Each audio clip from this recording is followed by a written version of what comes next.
When I saw my husband scrolling through my phone, my heart dropped, not because I feared exposure, but because of the messages. The ones I had forgotten to delete.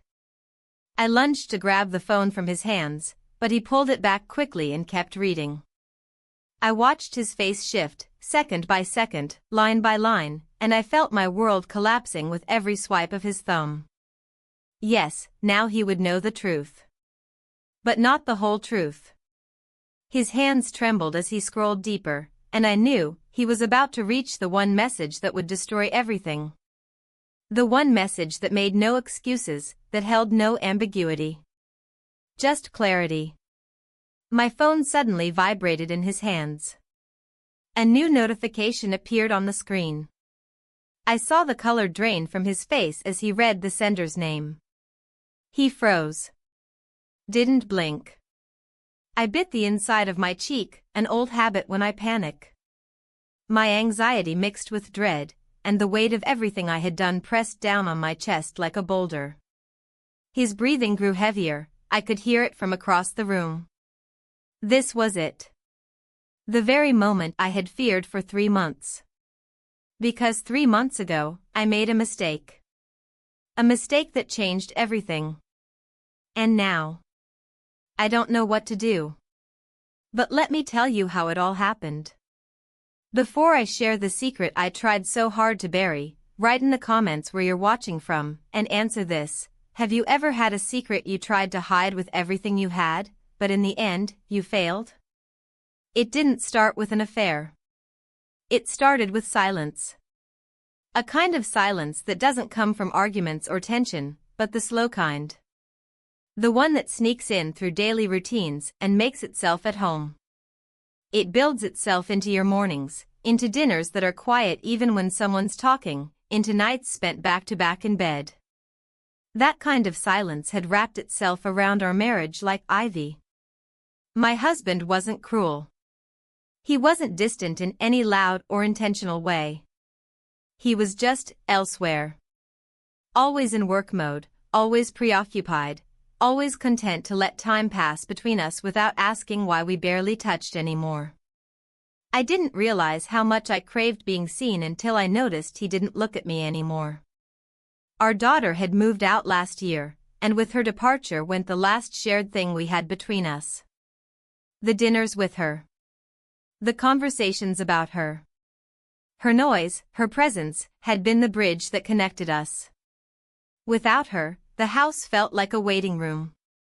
I was left alone in the middle of everything we had built, family photos on the walls, clean countertops, 2 wine glasses untouched in the cabinet, and it all felt like a museum of something we used to have. That's why I joined the gym. Not to change how I looked, but because I needed to move. I needed motion, purpose, noise. I needed a place that wasn't filled with reminders. The gym was 5 minutes from home. Modern. Clean. The kind of place where people wore wireless earbuds and never made eye contact. Perfect. I started slow, just treadmill sessions at first, keeping my headphones in and my eyes on the timer. But I started noticing him by the second week. The trainer. He wasn't conventionally charming. He didn't flirt. He wasn't pushy. But he greeted everyone with warmth, remembered names, asked real questions and listened to the answers. When I asked about a stretch, he didn't just demonstrate, he knelt beside me, made sure I did it right, explained which muscle it helped and why. There was something disarming about him. Something human. And for the first time in years, someone looked at me and saw a person, not just a wife, not just a mother. Not invisible. But I didn't think anything of it yet. Not until the weekend our daughter came home. It was a rare visit. A quiet Friday evening. She tossed her bag down in the entryway like she was 16 again and collapsed on the couch. I poured wine, asked about her classes, her friends, her new apartment. She answered in half-thoughts, distracted by something. Then she said it. "I'm seeing someone," she said, not looking at me. "He's married." I froze. The air left the room. She laughed. Not because it was funny, because she knew how it sounded. Don't start, okay? I know what it is. I know it won't last. He makes me feel alive. The irony of that word struck something deep in me. I just need a favor, she added. If Dad asks where I was this weekend, say I was with you. I'll be back Sunday night. He won't check. I stared at her. She looked so casual. So certain. Like this was normal. And I said yes. Not because I approved. Not because I wanted to enable her. I said yes because she looked at me like we were allies now. Like she trusted me with something personal, something real.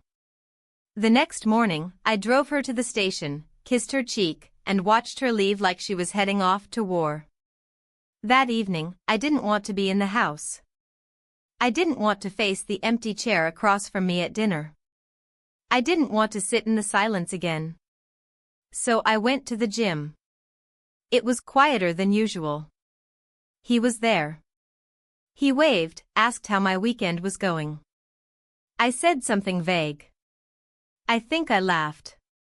He offered a private stretching session in one of the side rooms. Just a short one, nothing intense. I agreed. There was nothing suggestive about the session. It was professional, instructional. But it lingered. He complimented my posture. Not in a sleazy way, more like a surprised observation. I told him I used to do yoga.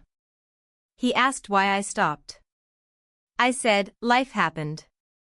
That sentence sat between us for a moment, heavy and unspoken. On my way out, he walked me to the car. Just a polite gesture. And yet, I didn't drive off immediately after.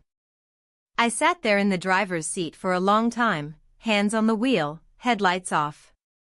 And I thought, when was the last time someone listened to me like that? Saw me like that? I didn't answer the question. Because I already knew. It wasn't supposed to happen again. That was the thought that sat with me all morning, like a pebble inside my shoe, small, but impossible to ignore. I woke up before my husband, which had become a habit. Not because I was busy. Not because I wanted to prepare breakfast. But because I didn't want to feel that stretch of silence while we both brushed our teeth, eyes avoiding the mirror, bodies passing each other without warmth. He still kissed my forehead out of habit. Still asked if I needed anything before he left for work. But it all felt rehearsed. Like we were playing the roles we'd written for ourselves years ago. Reliable. Respectable. Predictable. After he left, I found myself standing in front of the wardrobe longer than necessary. I stared at the same shirts, the same colors, the same neutrals I'd worn for years. I didn't want to impress anyone. At least that's what I told myself. But when I reached for the navy blouse that had a slightly lower neckline and paired it with jeans that fit just a little too well, I didn't stop myself. At the gym, I tried to act like everything was normal. I nodded to the receptionist, avoided unnecessary eye contact, and tied my hair into a tight ponytail like it might hold the rest of me together. But I saw him. He was finishing a session with another client, some younger man in his 20s, but his eyes met mine briefly when I walked in. It wasn't the kind of look that lingers. It was the kind that acknowledges a memory. A shared moment that now lived between us whether we spoke about it or not. I went straight to the treadmill. 30 minutes, I told myself. Then I'd leave. Then I'd go home and fold laundry and cook something safe and pretend like nothing had shifted. He approached me halfway through my run. Said something light, maybe about my form or how I was improving. I nodded and laughed. Too easily. I felt my throat tighten from the effort of acting normal. He offered a quick stretch session afterward. Said it would help recovery. His tone was neutral. Professional. I followed him without hesitation. The session was shorter this time. Less instructional. Quieter. The room was small, softly lit, with mats already laid out. We didn't speak much. He guided me through a series of slow movements, occasionally adjusting my arms or shoulders. His touch was brief, deliberate, non-invasive. And yet, every place he touched felt warmer than the rest of my body. We finished with a seated stretch, and I thanked him. My voice came out too soft. I stood up to leave. He hesitated. So did I. That pause was all it took. We kissed. No words, no warning, no build-up. Just movement. Just instinct. Just that one small second where we stopped pretending we were just trainer and client. When I pulled away, I didn't look him in the eye. I just grabbed my water bottle, muttered something, I don't even remember what, and walked out. The air outside felt cold even in the sun. My heart was pounding, not with excitement, but with disbelief. What had I done? Why had I let it happen again? Back in the car, I stared at the steering wheel until my knuckles went white. There were 1,000 thoughts running through my head, but none of them formed complete sentences. Just fragments. Guilt. Heat. Shock. Relief. Yes, relief. Not because of what we did, but because of what I felt. I felt something. And after years of dull, gray routine, even the wrong feeling was a reminder that I was alive. The drive home blurred into a mess of red lights and turns I barely remembered making. I parked, took a deep breath, and stepped into the house like I hadn't just crossed a line I could never uncross. My husband was still at work. I had hours before anyone would ask where I'd been. I went into the kitchen and started chopping vegetables I didn't need. I didn't even know what I was making, just that I needed my hands to be busy, my body in motion, anything to keep me from sitting in stillness. Then I heard the door. I froze, knife in hand. But it was just our daughter. She walked in casually, tossed her bag onto the counter like she used to in high school. She smelled like some new perfume. She looked happy. Like a person who had done something wrong and hadn't been caught. She smiled and asked how my day was. I lied. She sat across from me and watched as I stirred something in a pan that wasn't even on. Then, without blinking, she said, I told him I was with you this weekend. Just in case he asks. I didn't respond. She continued, he won't ask. But if he does, you'll cover for me, right? It wasn't even a question. It was a statement wrapped in trust. Or manipulation. I couldn't tell the difference anymore. I nodded. Her face relaxed, and she got up to get water. She never asked what I'd been doing. She never wondered why I looked distracted. Why my hands were shaking slightly as I cleaned the knife and wiped the counter 3 times more than necessary. Maybe she knew. Maybe she didn't care. That night, lying beside my husband in the same bed we'd shared for over 2 decades, I stared at the ceiling and listened to his breathing. Steady. Calm. Unaware. He didn't turn toward me. Neither did I. And for the first time, I realized that guilt doesn't always feel like guilt. Sometimes it just feels like distance. The following days unfolded like soft waves lapping at the shore, routine on the surface, but restless underneath.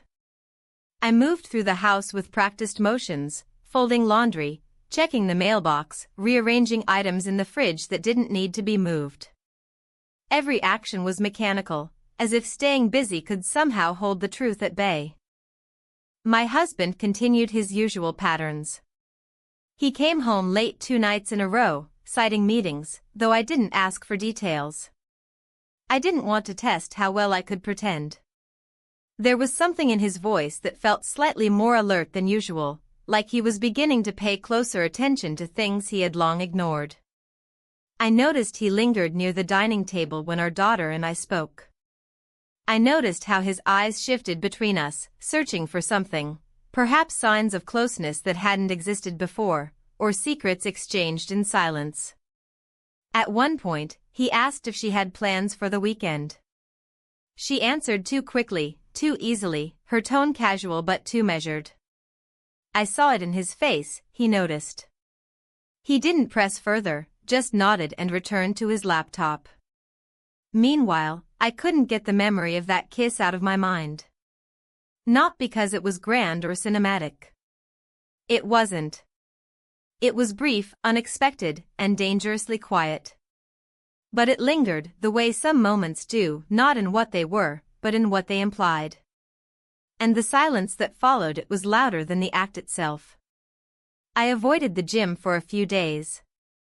Told myself I needed a break, that my body was sore. But the truth was, I didn't trust myself to walk into that space and act like nothing had happened. I didn't trust myself to read his expression and not respond. I didn't know what I'd see in his eyes: regret, curiosity, expectation, and I wasn't ready for any of them. Instead, I filled my time with small tasks. I sorted through old drawers, discarded expired medicines, reorganized shelves that had been untouched for years. I told my husband I was considering repainting the guest room. He nodded, distracted, barely registering what I said. That response, his indifference, was once something I resented. Now it became a strange kind of shield. But silence doesn't last forever. On Thursday afternoon, I received a message from the trainer. It was simple. Just a question: how have you been feeling physically? Any soreness from the last session? I stared at the screen for a long time before typing a response. I kept it neutral. Thanked him. Said I was fine. That I'd been meaning to come back. His reply came seconds later. No rush. Just checking in. That should have been the end of it. But I couldn't stop thinking about how he phrased it. The words weren't suggestive, but they held something beneath them. A layer. A question he hadn't asked out loud. And the fact that he didn't push, that he left the space open, made me feel more seen than if he had said anything direct. Later that evening, our daughter came home with an unusual energy. She was humming softly as she opened the fridge, tapping her nails on the counter. She didn't look like someone struggling with guilt. She looked radiant. Almost careless. I stood in the hallway, watching her. Wondering how she did it, how she held that duality so easily. One foot in the family life, the other in something secret and forbidden, and yet she walked around with no signs of fracture. I thought I was hiding better than I was. But that night, while clearing dishes, she turned to me and asked, "So, you're not going to the gym anymore?" I almost dropped the plate in my hand. I tried to brush it off. Said something about being too busy. She tilted her head, studying me the way I used to study her when she lied about parties in high school. Then she said, "He's cute." For an older guy. It wasn't an accusation. It was an observation. But her voice carried something heavier than casual commentary. I didn't answer. I just smiled, too tightly, and walked away. Upstairs, I sat at the edge of my bed and felt the weight of what she hadn't said. I couldn't tell if she suspected anything, or if she was simply making conversation. But there was a familiarity in her tone that unsettled me, like she and I were both playing a game with rules neither of us fully understood. By Friday, I gave in. I went back to the gym. The receptionist greeted me with a warm smile, and I did my best to return it. I signed in, walked to the locker room, and changed slowly, stalling as long as I could. When I stepped out, he was already across the room, helping another client with posture alignment. He looked up briefly and nodded, a quiet acknowledgement that didn't ask for more. I stayed on the elliptical this time. No interaction. No sessions. Just steady movement and breath. But I felt his presence the entire time, like a silent current beneath the surface. When I finished, I wiped down the machine, picked up my bag, and turned toward the exit. He caught up with me at the door. We didn't touch. We didn't linger. He said, "Good to see you again." I nodded. "You too." It wasn't flirtation. It wasn't a promise. It was just human. That night, I lay in bed thinking about how everything was beginning to blur. How the lines between what I knew was wrong and what I couldn't help craving were growing thinner. Not just with him. With myself. With who I was becoming. I hadn't told a single lie out loud. But I'd started living in quiet ones. And they were stacking up fast. Saturday came with a heaviness I couldn't quite explain. The morning light crept in through the blinds like it was trying not to wake the house. I stayed in bed longer than usual, listening to the sounds of the refrigerator kicking on downstairs, the faint rustle of trees outside the window, and the quiet rhythm of my husband's breathing beside me. We were inches apart, and yet it felt like we occupied two different worlds. When I finally got up, I moved slowly through the rituals of the day: coffee, folded blankets, wiped counters, each task feeling more like a performance than a necessity. Our daughter had left early for what she claimed was a study session, and my husband had planned to meet a friend for lunch. I didn't ask who. He didn't offer. That had become our unspoken arrangement. The moment the front door closed behind him, the silence in the house shifted. It wasn't peaceful, it was loaded. I stood in the kitchen for a long time, staring out the window over the sink, watching birds peck at the grass as if their focus might transfer to me. My phone lay on the counter. I hadn't touched it since last night, afraid that doing so would tempt me to do something I wasn't ready to explain, even to myself. But temptation rarely waits for permission. Eventually, I picked it up. There were no new messages, no missed calls.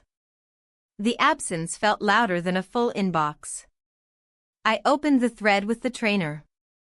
It had ended with my last thank you. I read it again, even though I already knew every word. And then, impulsively, I typed, "Are you working today?" I stared at the screen, thumb hovering over the send button, heart tapping against my ribs in slow rebellion. Before I could talk myself out of it, I hit send. I left the phone on the table and went upstairs to change, not into anything dramatic, just clean jeans, a soft blouse, and a jacket light enough to convince myself I was just stepping out for errands. When I returned to the kitchen, the phone screen was lit. Yes. Until 3. It wasn't an invitation. But I read it as one. I told myself I needed the workout. That I had to move or my thoughts would eat me alive.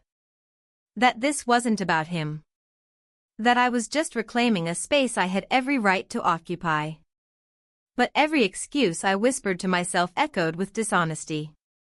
When I arrived at the gym, the parking lot was only half full. I sat in the car for a moment, adjusting the rearview mirror and pretending to fix my hair even though I had already done that twice at home. Then I stepped out, walked through the entrance, and scanned my card like I had 100 times before. He was behind the desk, talking to a coworker. When he saw me, he smiled, not the kind that tried to mean anything, but one that acknowledged our history without pressing on it. I nodded, walked past, and headed toward the locker room without speaking. The workout was mechanical. I kept to myself, avoided mirrors, counted reps in my head louder than necessary. My breathing was shallow, but steady. I wasn't anxious. I was just tuned in. Hyper-aware of everything. The way the lights hummed overhead. The squeak of sneakers on polished floors. The occasional beep of someone scanning their card. After 40 minutes, I wiped down my mat, grabbed my bag, and turned to leave. But he was standing by the hallway, arms crossed, leaning casually against the wall. "Want a few minutes of stretching?" he asked, the tone light, offering but not pressing. I nodded. We went into the same side room. It was empty, quiet. The air smelled faintly of eucalyptus. He laid down 2 mats and gestured for me to sit. The session was quiet, methodical. His instructions were brief, hands precise. He adjusted my posture once or twice, but always with that same careful distance. Nothing happened. And yet everything did. Because in those moments, with his hands barely grazing my shoulder or my knee, I felt more grounded than I had in weeks. It wasn't desire, it was recognition. Of my body. Of my breath. Of myself. When we finished, I stood and thanked him. My voice sounded normal. Almost too normal. He nodded. "You're doing well. Keep going." As I turned to leave, he added, "You don't owe anyone anything for taking care of yourself." The words landed softer than they should have. But they stayed with me. On the way home, I passed a park we used to visit when our daughter was little. I hadn't driven that route in years, but my hands turned the wheel almost instinctively.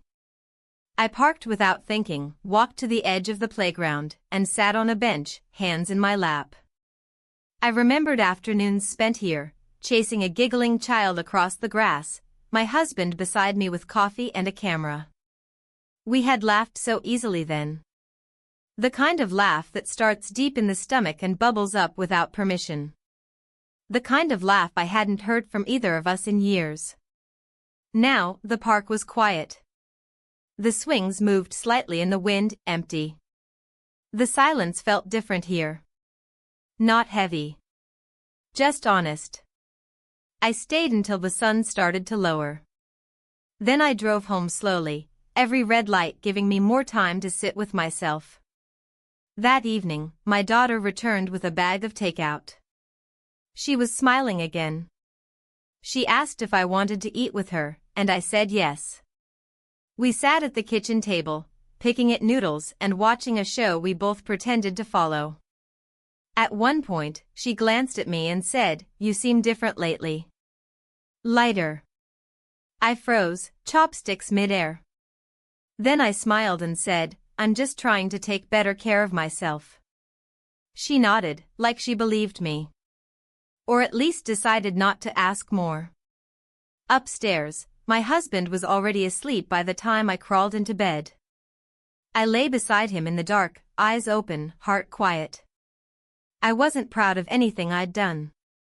I wasn't sure what I was even doing. But in the stillness, I understood one thing clearly. Something inside me had shifted. And there was no going back. I started noticing her watching me. Not in the obvious way, not with suspicion or judgment, at least not on the surface, but with that specific attentiveness that only daughters possess. Like she was measuring me against a version of myself she thought she knew. Like she was trying to trace the shape of something new that was slowly forming beneath the mother she had always seen. It was subtle at first. A glance too long while we sat at breakfast. A question asked with too much casualness. A raised eyebrow when I came home from the gym, cheeks flushed, hair tied in a way I hadn't worn in years. She never said anything outright, but I could feel the space between us shifting. The lines of separation and similarity blurring. We had always been close. Not in the cliché mother-daughter best friend way. But in the real way. The way forged through years of quiet mornings before school, of shared grief when her childhood dog died, of whispered conversations about boys and heartbreaks and fear. And yet, as she grew older, I had begun to fade in her eyes, not as her mother, but as a woman. I had become background. A steady figure. Predictable. Now, something in her eyes had changed. She was watching me like a peer. And I didn't know how to feel about that. One evening, as I folded laundry in the living room, she walked in wearing a new coat. A beautiful, expensive one. I didn't recognize it. I didn't ask where she got it. And she didn't offer. She sat on the couch, scrolled through her phone for a while, then said, without looking up, "You know, sometimes doing the wrong thing still feels right." I paused. My hands still. My breath caught. She looked up then. Her expression unreadable. Calm, almost careless. "I'm just saying," she added, "there's a difference between regret and consequence." I said nothing. Just nodded slowly and returned to folding a towel, but my fingers trembled slightly, the edges uneven. She knew. Maybe not details. Maybe not names or moments. But she felt it. Like I had felt it in her. The irony didn't escape me, two women in the same house, both carrying secrets, both pretending not to see what was right in front of them. We were reflections now. Not identical, but undeniably connected. The following morning, I returned to the gym. I hadn't planned on going, but I found myself needing to move. Needing to breathe in a space that didn't echo with the expectations I had spent years accommodating. He was there, of course. This time, I didn't avoid him. I didn't pretend I was just passing through. I approached him with a calmness I didn't entirely understand, asked if he had time for a short mobility session. He agreed. We went to the side room again. The same mats. The same light. The same air between us that felt charged without being dangerous. The session was quiet. Focused. He adjusted my posture gently, spoke only when necessary. I listened, followed, matched his rhythm. And then, during a stretch that brought us face to face, barely inches apart, something shifted. There was a pause. A stillness. His eyes met mine with a softness that held no demands, only presence. We kissed. No planning. No dialogue. Just gravity. It was brief. Gentle. Without urgency or expectation. When it ended, we both exhaled at the same time. Not in relief. Not in regret. But as if we had simply allowed something to surface that had been there for far too long. I left soon after. Quietly. No words exchanged beyond the necessary. Driving home, I didn't feel the panic I had expected. I didn't feel triumphant either. I felt exposed. Like someone had seen through the layers I wore every day, mother, wife, responsible adult, and touched something beneath them I hadn't acknowledged in years. At home, my daughter was in the kitchen. She was baking something sweet, judging by the smell. She glanced up when I walked in, her eyes scanning my face quickly before settling into something neutral. "Did you have a good session?" she asked. I nodded. "Productive." She smiled slightly. "Good. You seem clearer." I didn't respond. Just opened the fridge and grabbed a glass of water, trying not to let my hands shake. That night, I lay in bed unable to sleep. My husband beside me, still and warm and oblivious. I stared at the ceiling, listening to the sound of his breathing, trying to recall the last time I had kissed him. Not mechanically. Not out of obligation. But truly kissed him. I couldn't remember. And that truth stung more than anything else. I turned onto my side, pulled the blanket up, and closed my eyes. My body was calm. My thoughts were not. I didn't know what would come next. But I knew this, I had stepped beyond something. And there was no turning back. The days that followed blurred together in that strange way time does when you're holding a secret too heavy for your hands but too delicate to drop. I moved through my life like someone balancing on a narrow beam, careful, measured, rehearsed. Every conversation felt like a performance. Every silence was loaded. I had kissed a man who wasn't my husband, and now the knowledge lived inside me like a second heartbeat. I kept telling myself it was a moment. Just one. Brief, quiet, unspoken. But deep down, I knew it wasn't isolated. It was a fracture. And once something cracks, it never looks quite the same again, even if it holds. My husband didn't suspect anything. At least, not in the way most people imagine suspicion. He didn't search my phone, didn't question where I was, didn't change his behavior. But there was a shift in the way he looked at me. Or maybe I was projecting. Maybe the guilt made me see things that weren't there. Or maybe he saw it all and simply chose not to ask. One night, we sat on the couch watching the news. He rested his arm along the back of the cushion, and for a fleeting second, I thought he might pull me closer. He didn't. He shifted instead, reaching for the remote, and the moment passed like steam on a mirror, visible only for a second before disappearing. The following afternoon, I came home to find my daughter sitting at the kitchen table, flipping through a magazine she wasn't really reading. She looked up, smiled, and asked how my day was.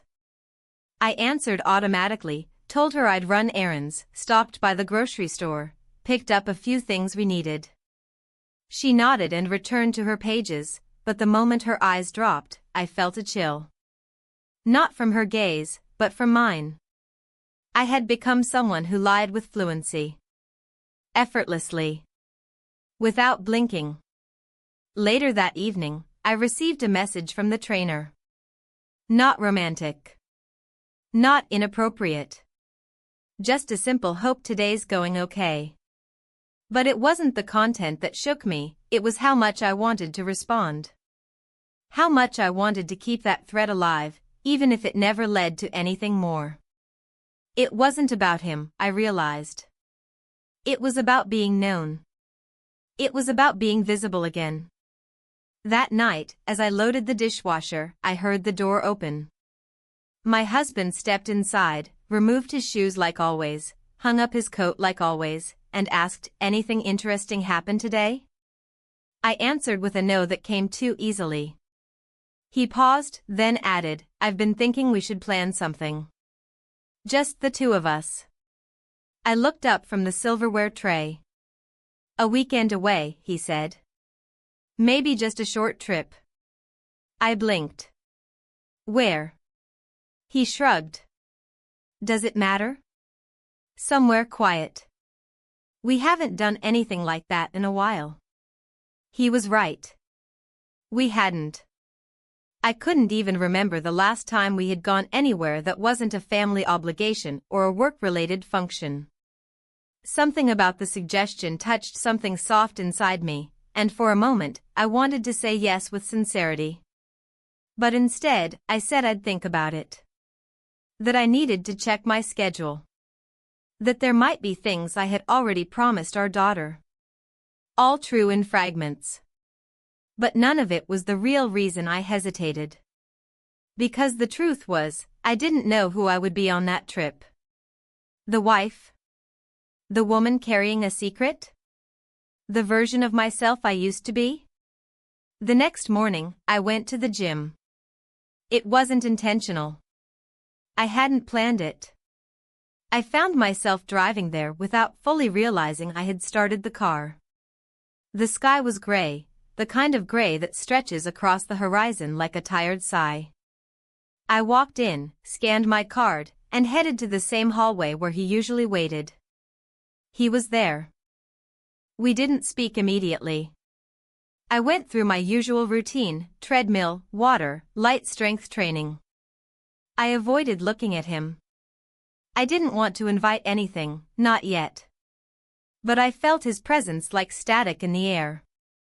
When I finished, I sat on the bench near the exit, tying my shoelaces slowly, half hoping he'd walk past without saying anything. But he didn't. He stopped beside me and asked if everything was all right. I said yes. He didn't press further. Just nodded. You've been quiet.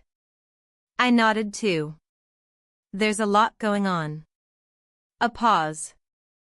Then, in a voice lower than usual, he said, I didn't mean for anything to be complicated. I know, I said. Another pause. Longer. I don't expect anything, he added. I see you. That's all. And there it was. The sentence I didn't realize I had been needing. He walked away after that. Left me sitting there, laces untied, breath caught somewhere between my ribs and throat. I didn't follow. I didn't speak. Because part of me wanted to run after him.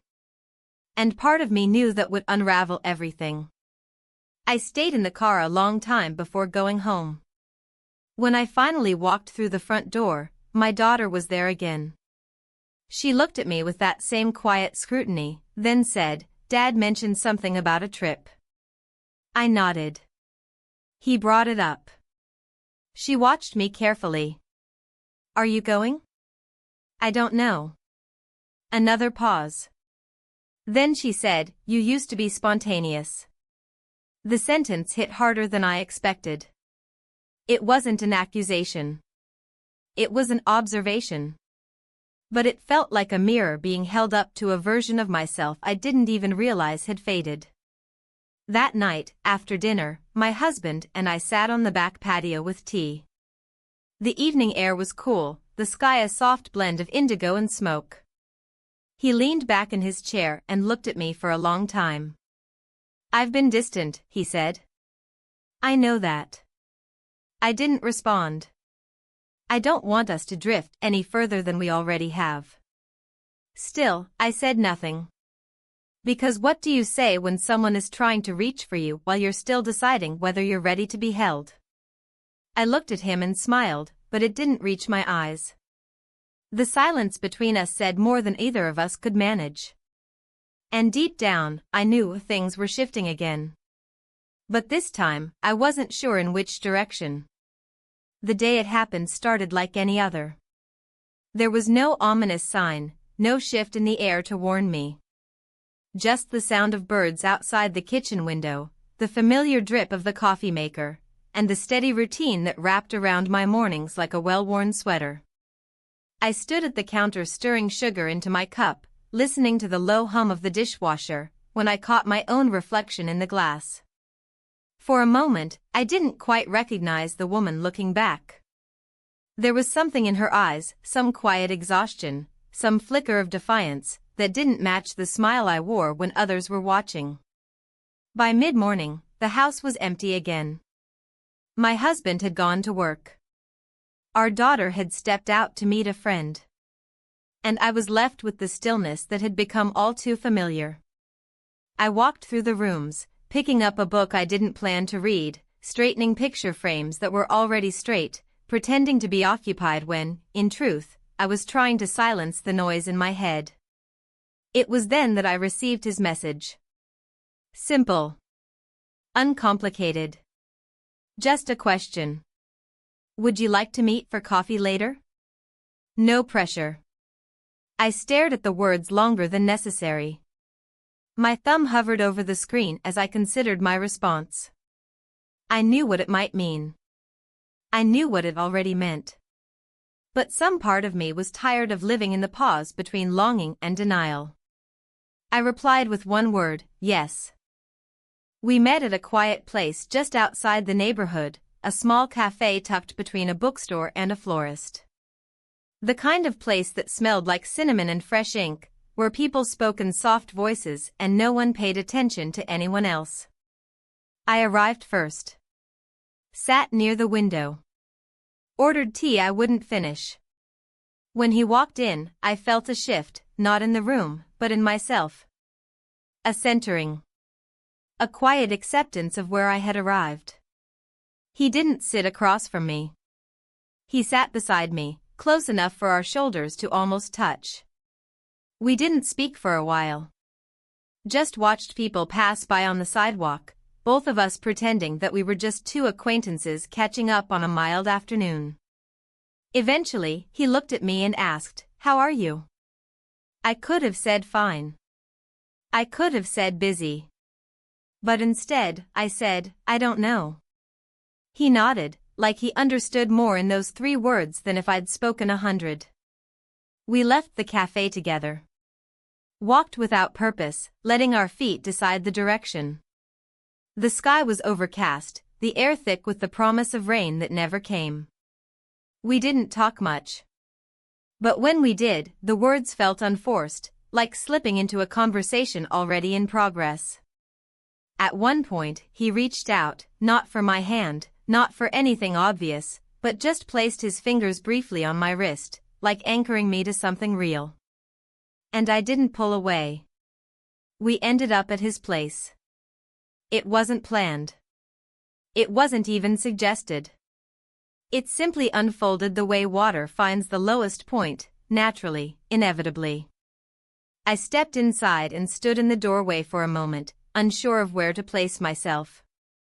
He didn't rush. He made tea. Turned on a lamp. Asked if I wanted to sit. We didn't speak of us. Not directly. We spoke of exhaustion. Of years spent living in roles we hadn't questioned. Of the strange loneliness that exists inside stability. Of how being loved and being seen are not always the same thing. The rain finally started, soft and persistent, tapping against the windows like it had been waiting for permission. We sat in silence for a long time, the kind of silence that didn't need to be filled. And then, without pretense, without hesitation, he moved closer. I didn't stop him. I didn't want to. We spent the night together. When I woke the next morning, it was still dark. The air in the room was still. He was asleep beside me, breathing slowly, one arm draped across the pillow. I lay there quietly, staring at the ceiling, my thoughts moving in slow, deliberate circles. I didn't feel triumph. Or guilt. Or fear. I felt stillness. I slipped out of bed gently, careful not to wake him. Dressed in silence. Brushed my fingers over the crease of the pillow where my head had rested. I paused at the door, hand on the knob, not because I was unsure, but because something in me needed to mark the moment. To acknowledge that something irreversible had happened. Outside, the rain had stopped. The streets were damp, glistening under the early morning light. I drove home slowly, every turn familiar, every streetlight a quiet reminder that the world hadn't noticed what I had done. When I stepped through the front door, the house was quiet. Too quiet. I listened for movement, footsteps, voices, the creak of the floorboards, but heard nothing. I left my keys on the table and walked into the kitchen, the smell of stale coffee still lingering from the day before. There, on the counter, was a note in my daughter's handwriting.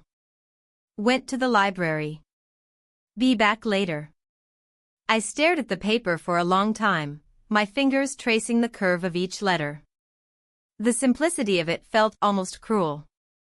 Life was moving on, unchanged, unaware. And I was standing in the middle of it, carrying a truth that didn't yet have a place to exist.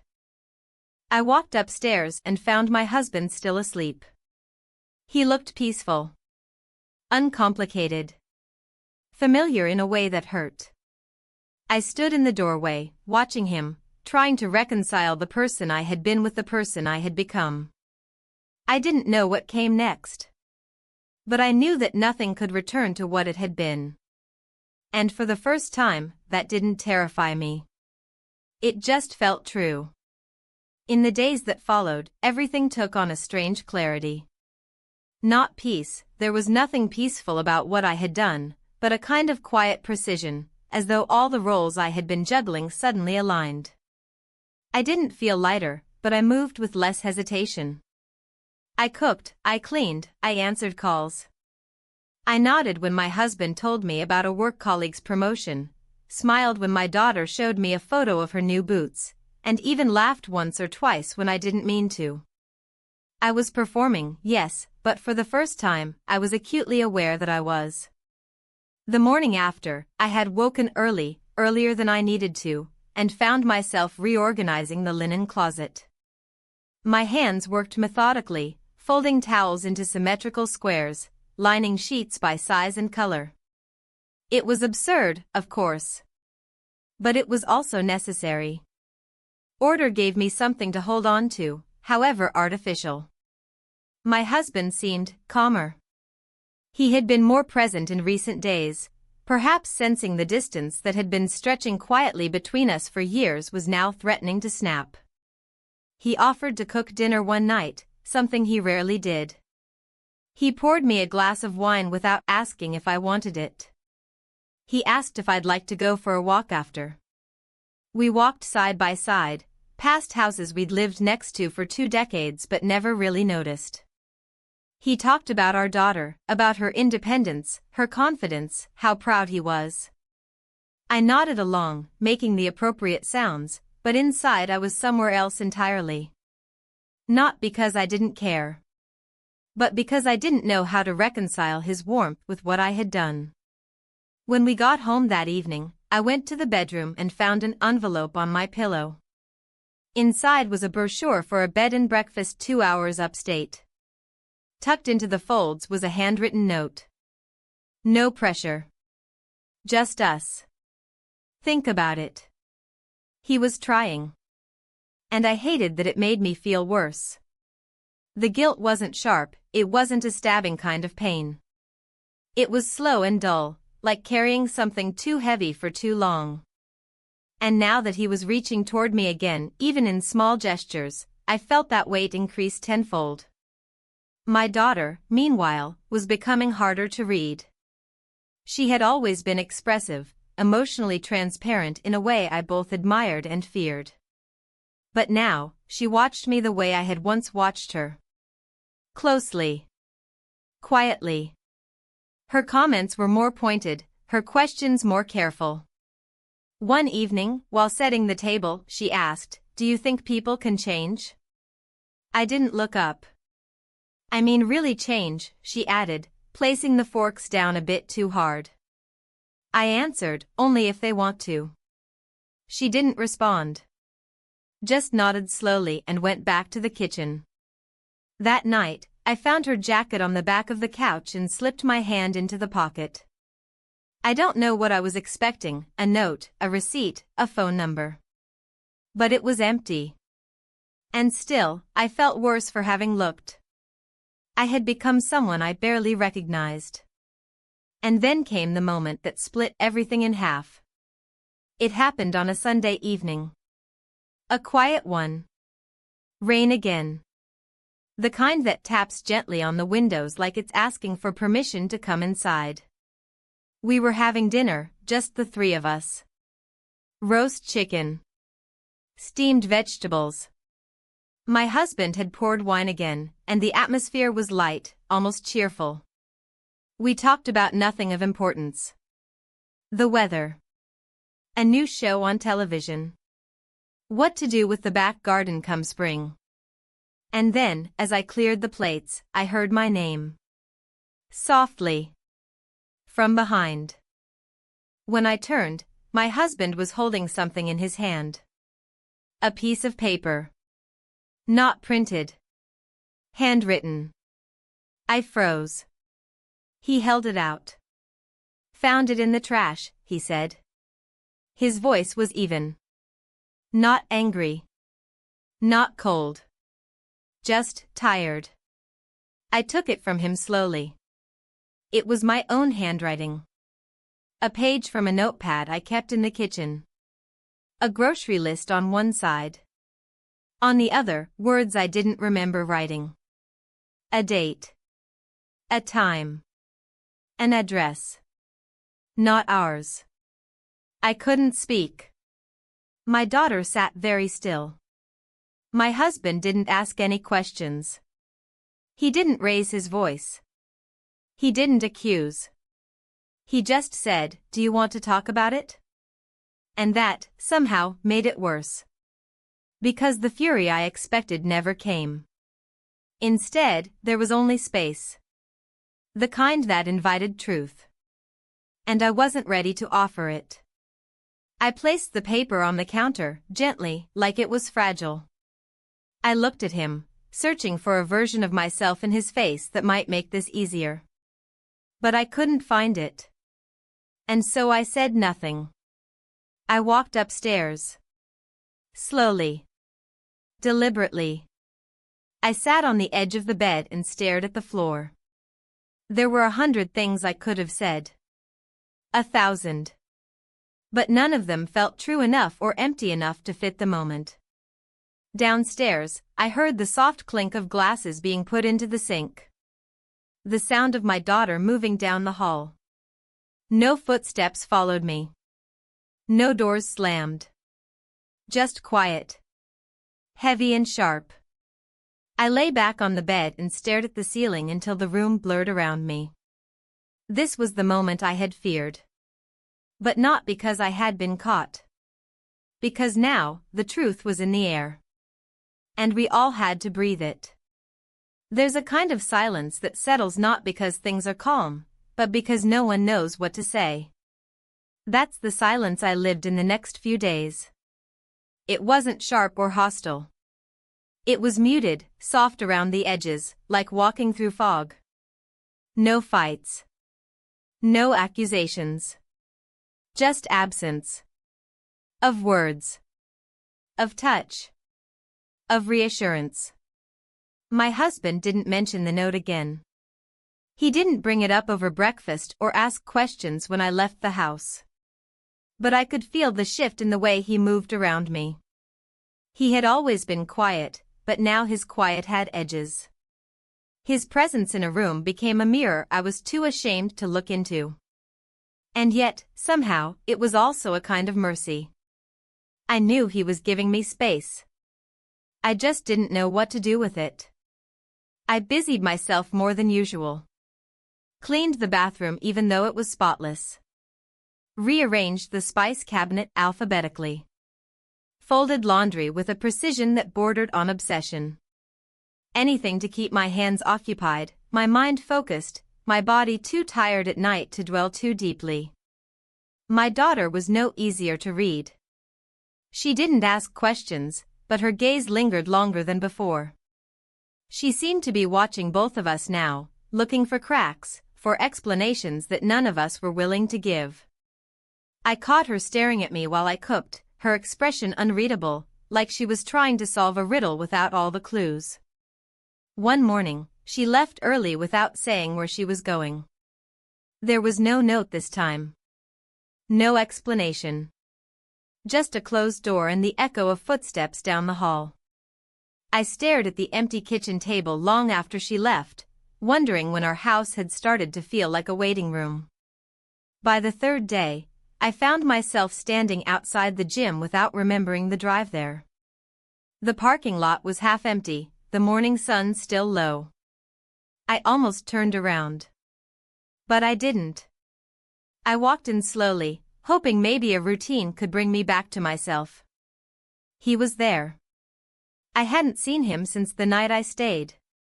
He looked up when I walked through the doors, his face unreadable. Not surprised. Not relieved. Just quietly aware.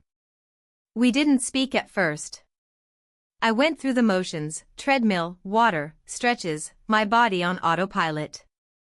After a while, he approached. His voice was soft, careful. You okay? I nodded. I don't know. He waited a moment, then said, You don't have to explain. I appreciated that more than I could say. We didn't talk more than that. I left not long after. There was nothing more to say. Not then. Not there. Whatever existed between us had changed. Not ended, but shifted. We had crossed a line, and now we were living in its shadow. That afternoon, I sat in the backyard for the first time in weeks. The garden was beginning to wilt from neglect. The hydrangeas had browned at the edges, the herbs had grown wild. I sat in the sun, letting it warm my skin, trying to remember what it had felt like to be part of my own life. I thought about my husband. About how he had changed, too. How he no longer reached for me, but no longer turned away either. How his eyes lingered when I walked into the room, but he said nothing. We were suspended, caught in the quiet aftermath of something we couldn't undo. That evening, I found him in the garage, sorting through old boxes. He said he was looking for something, though I didn't ask what. He held a dusty folder in his hands, flipping through papers, old receipts, photos from a vacation we took 15 years ago. He handed me one without a word. It was of the two of us, sitting on a bench by the lake, our daughter no older than 8 between us. We were laughing. Unposed. Unguarded. I didn't know what to say. He said, we were happy. I nodded, my throat tight. We still could be, he added, almost to himself. I opened my mouth to respond, but no words came. Not because I didn't want to believe him, but because I wasn't sure if I could. That night, he slept on his side of the bed, and I on mine. The space between us felt like a gulf, wide and deep. And yet, it didn't feel entirely hopeless. Just uncertain. The next morning, as I poured coffee, my daughter walked in holding her phone. She sat at the table and said nothing. I joined her a moment later. She looked tired. After a few minutes, she said, I know something's wrong. I didn't respond. She continued, I don't need the details. But I know. And I just want to say, she paused, as if measuring the weight of what she was about to offer. I see you. That's all. It nearly broke me. I reached across the table, placed my hand over hers. She didn't pull away. The truth was, we were all unraveling in our own way. Each of us holding threads we didn't know how to tie back together. Later that day, I walked into the bedroom and found the envelope still sitting on the nightstand. The brochure. The invitation. I picked it up, stared at the image of a rustic cabin surrounded by trees. That evening, I set it down in front of my husband at dinner. I think we should go, I said. He looked up slowly, searching my face. Just us, I added. He nodded. It wasn't forgiveness. Not yet. But maybe it was something like beginning again. And for now, that was enough. The weekend trip was quiet. Not in the peaceful way I had hoped for, but in the way that comes when two people carry too much silence between them.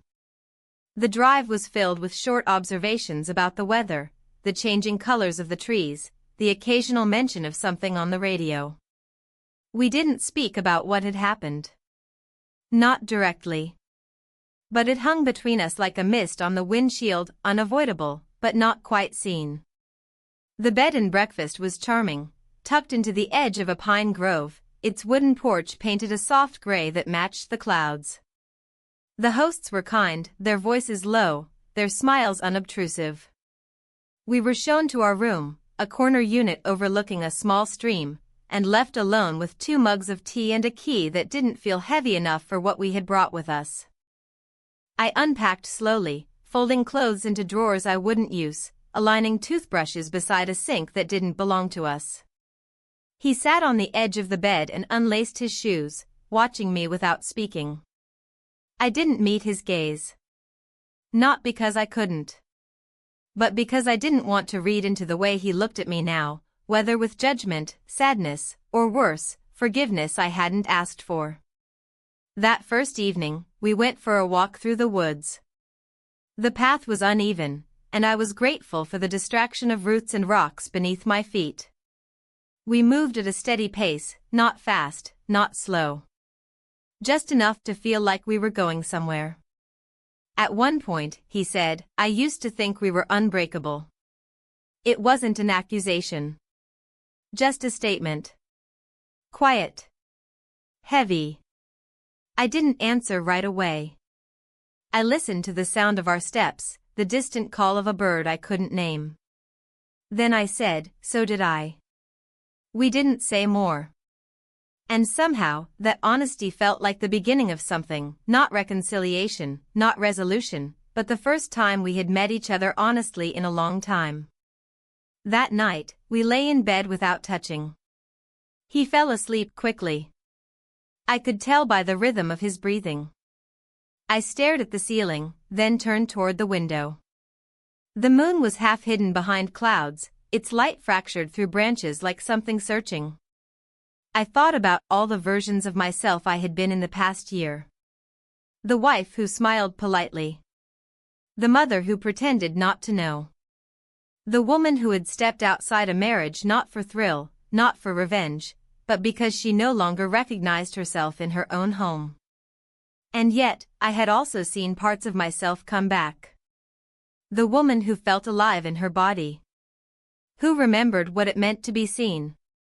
Who understood, even in mistake, that she was more than the sum of her roles. The next morning, we ate breakfast with the other guests. The room was filled with soft chatter, the clinking of silverware, the low hum of instrumental music playing over a speaker near the window. My husband passed me the jam without being asked. I thanked him quietly. Small gestures. Nothing dramatic. But they mattered more than I expected. After breakfast, we took a drive through the nearby countryside. No destination. Just the rhythm of the road beneath us, the trees arching overhead. He kept one hand on the wheel and the other resting on his thigh, his fingers tapping absently with the music. Eventually, I said, I'm sorry. He didn't respond immediately. But his fingers stopped moving. I don't expect you to forgive me, I continued. I need you to know I never stopped loving you. Even when I didn't know how to show it. Even when I forgot how to be present. His voice, when it came, was quiet. You weren't the only one who forgot. We didn't say more. The road curved ahead, and we followed. That afternoon, we returned to the inn and sat on the porch with tea. The air had turned colder. I wrapped the blanket they provided around my shoulders, and he pulled his chair closer, not touching, but near enough that I felt the warmth.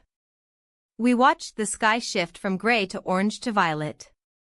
Not speaking. Just being. It was the first time in a long time I felt we were in the same moment. When we checked out the next morning, the innkeeper handed us a small wrapped package.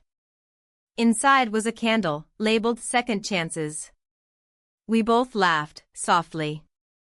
Not because it was funny, but because it felt like something had shifted.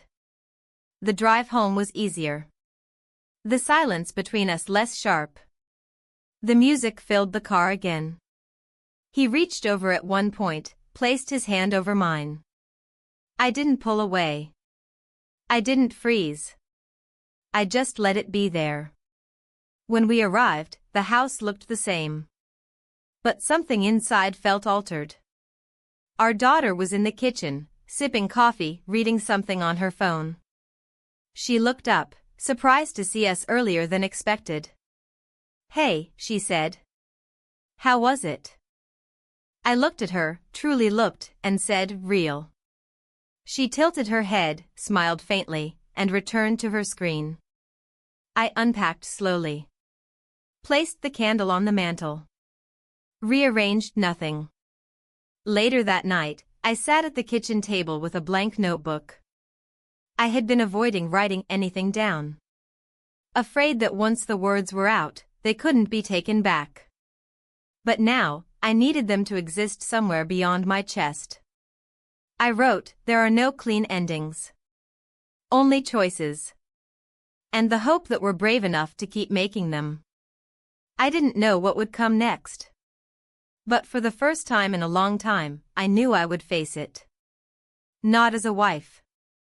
Not as a mother. Not as a woman who had made mistakes. But as someone still learning how to live honestly. And that, maybe, was enough.